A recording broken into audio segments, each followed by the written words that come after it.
let's talk some wrestling. You know, guys, I'll make you a wrestling piece here and there. And some of the hardcores really like it. I made you guys a wrestling piece after the NCAA. I put Spencer Lee in my thumbnail. And not only have I never done a wrestling piece that you guys enjoyed so much, I've never seen a wrestling piece made that you guys like so much. Hundreds of thousands of people. My phone was lighting up. My coach, Chuck Kearney, is calling me going, hey, I saw the piece. I'd like to give you my perspective on it. But I had several calls like that. So I just want to pay that off for you. So where we left off with Spencer Lee was the NCAA tournament. He makes it to the semifinals, which means he's in the top 6. He does not advance from that match. He does not come back the next and final day of the tournament to attempt to get to third. Said 6 is the worst I can get. 6 is what I'm going to get. And off he goes. We know Spencer's hurt, right? I mean, in all fairness, the reason people were so angry that Spencer did that and did not wrestle is because they wanted to see Spencer wrestle. And I think that's the part as a human being, because that's what we always forget, right? People look at Spencer, he's doing really well, and the name, image, likeness, and he's one of the guys that cashed in, and he's got the potential to be Olympic champion more than once. I mean, it's one of these things where you look at his life and go, hey, this is really amazing, he could take it. But the other side of the coin, I'm not sure Spencer knew that. The hate, people wanted to see him. People liked him. People were angry, not that he didn't come back. Not that he didn't try to get third, not that he didn't help Iowa. Those are all the things that they hung their hat on to argue, to try to be mean. People were angry about it. They want to see him wrestle. Now they don't get to. That's the truth. Either way, and I realized you can sprinkle a little bit of everything else that I said on too. But the lion's share was just that. They missed out on a guy they really enjoy watching. Now, that was March 18th off the top of my head. So what are we looking at? We're looking at 6 weeks ago. So the big question is, okay, if Haas is hurt badly, knees, MCLs and ACLs, both knees, as we're being told, he cannot be at the National Open. He would just simply not be ready in 6 weeks, but he also wouldn't be able to prepare. He shows up to the National Open. Now, I have never met Bob Suriano. I've never met Nick Suriano, for that matter. But Bob and I have been connected through Christian Pyle, and he has my phone number, and he sent me a text. When the headline on Flow came out and said that Spencer was going to be in the Open, Bob, out of the blue, sent me a text, and he said, he will not do the match with my son, no matter what. And what Bob's point wasn't to say Spencer wasn't going to enter the Open, because a lot of people said that. He's not going to enter. It seemed to be a thing of, if he enters, he'll wrestle Suriano. If he doesn't enter, it's because he doesn't want to wrestle Suriano. I'm not sharing for you that that is a reality. But this was the belief in the threads, in the narrative of the wrestling community. So Bob was just letting me know, no. He could still enter. He could even weigh in and wrestle matches. When the time comes to wrestle my son, he won't. And Bob sent me that 4 weeks ago. Was it 3 weeks? You guys remember the day that it came out that Spencer was going to wrestle? He sent me it that day. So the semifinals roll around yesterday. It's Spencer versus Nicky Freestyle. Nick takes to the mat. He's standing there waiting for his opponent. Spencer doesn't come out. Forfeit. Okay. Why did that happen? Spencer's father spoke on this and said that he's hurt. Got to get him better. I believe that he's hurt, by the way. I don't know that you're going to sell me on the idea that he was more hurt or more uncomfortable when it was time to wrestle in the semifinals than he was when he stepped on the mat for his very first go. I don't know that that claim is even being made. I don't know if they're saying, hey, it was hurt, but yeah, he tweaked it. He tweaked it in that last match, and now we just can't go on. I haven't even heard that one. The point I'm attempting to make for you, there could be something else at play to explain the process to you. I don't know anybody that knows wrestling more than me, and I would have a hard time telling you the process. In fact, if I told you the process or what I think it is, I might be 100% right, but I might not. I don't know the process, but there's no way to find out. Like, there's nobody that I could call or ask. And believe me, I have gone to Division I coaches, I've gone to RTC coaches, I've gone to athletes that are in this tournament.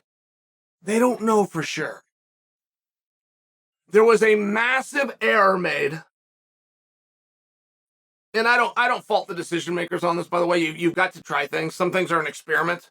And a lot of people were pushing to do this, and you looked around, and then there was even people that had gone before you, other countries. So you went out and duplicated. But there was a massive error made that if you were a medalist from the previous year, you only domestically have to compete at one competition, which is a 2 out of 3 against whoever wins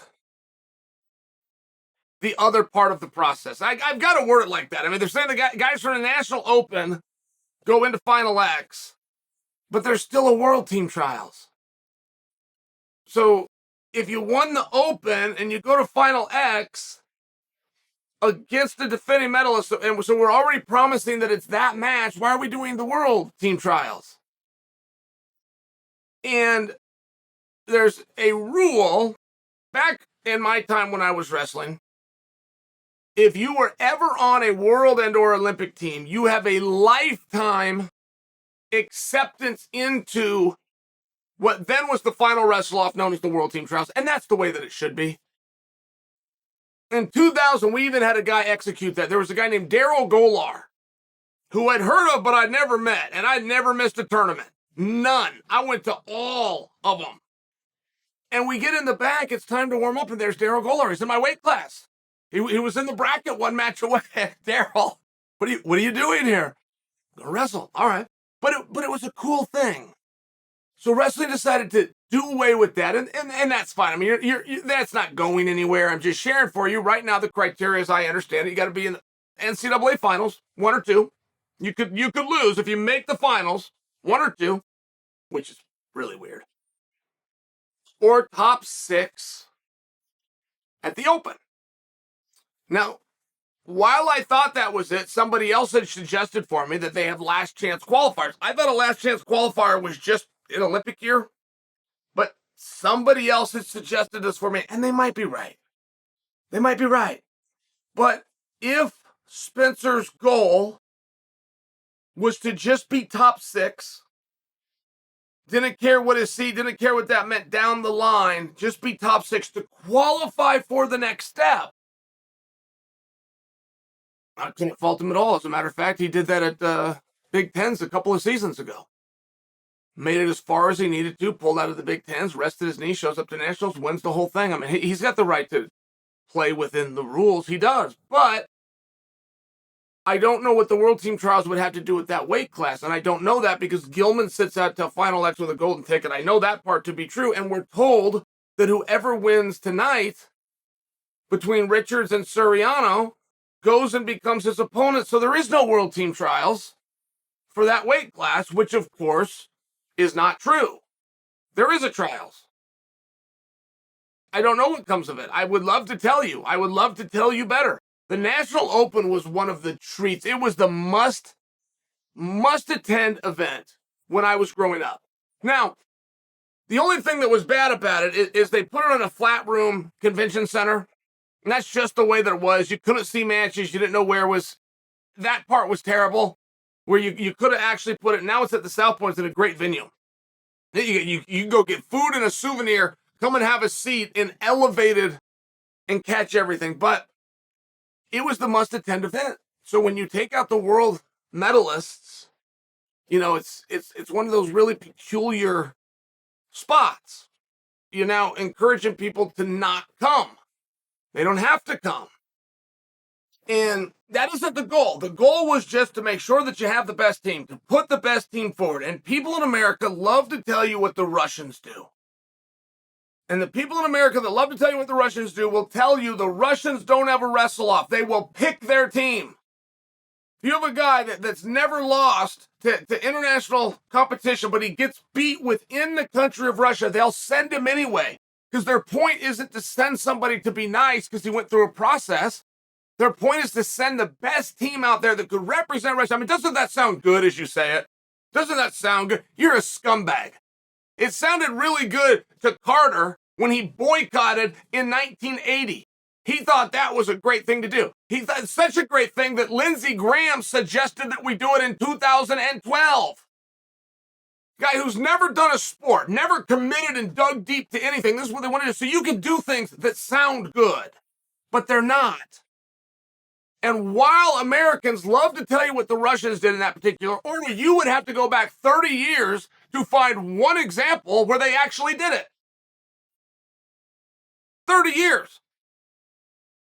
They don't have 8 trials, that's true. They don't have a 2 out of 3, that's true. They don't have last chance qualifiers, that's true. They do have the Russian nationals, and whoever wins Russian nationals is the representative unless he pulls out, contrary to what you've all been told. Russia does not go in there and remove the national champion and put somebody else in. Unless the guy that won national he says, I can't go, I'm hurt.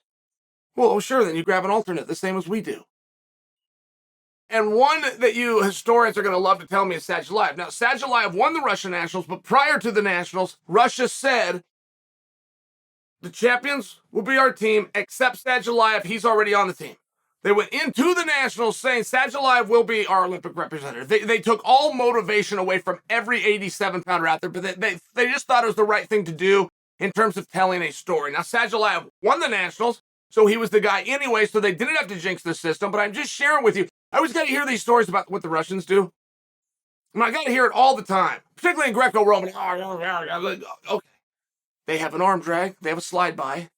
They have a duck under that they almost never do. You Greco guys that love your duck under, you got to search few and far between to find somebody that scores with a duck under. And then when you get on top, there's only 2 moves, but there's only been 2 moves since they started the sport. If you see a guy go in what they call a chicken wing or an arm bar, that guy sucks. He sucks. If you see him get turned over in a front headlock, you didn't see him turn over in a front headlock. You saw him choked out. That's the only way you can turn somebody with that position. You have 2 moves, the same as you had from the day they started the sport. You have a gut wrench or a lift.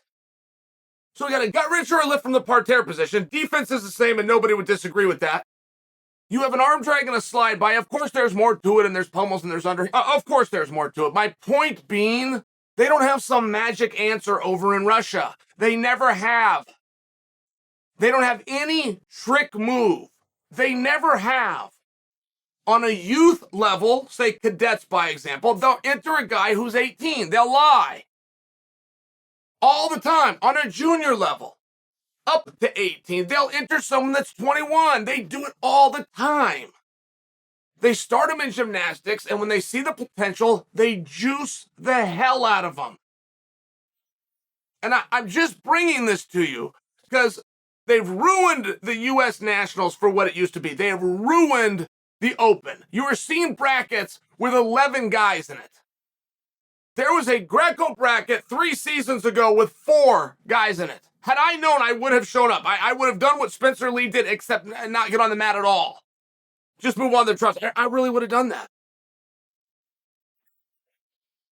I probably wouldn't have done that. But you get my point, right? I mean, whether I'm being literal or not, you understand my point. And they chopped the balls off the tournament, and they did that in a boardroom thinking it was a smart thing to do. And they thought it was a smart thing to do because it's what the Russians did. But if the Russians made a rule that they invoked one time in 30 years, is it really what the Russians do? Do you really think that they made a rule? It's one of those things. So I don't know. I don't know where Spencer goes from here. I'm told the winner of Richard and Soriano is going to wrestle at finalize with a guy with a golden ticket, Thomas Gilman. But there is a world team trial. I have no idea why. I guess whoever wins that gets to be third and be on the national level. I guess. I don't know. And there's nobody that I can ask. There's nobody I can call. There's no website I can go to. There's nobody I can walk up to on the street. We don't know the process, and there's no way to find out.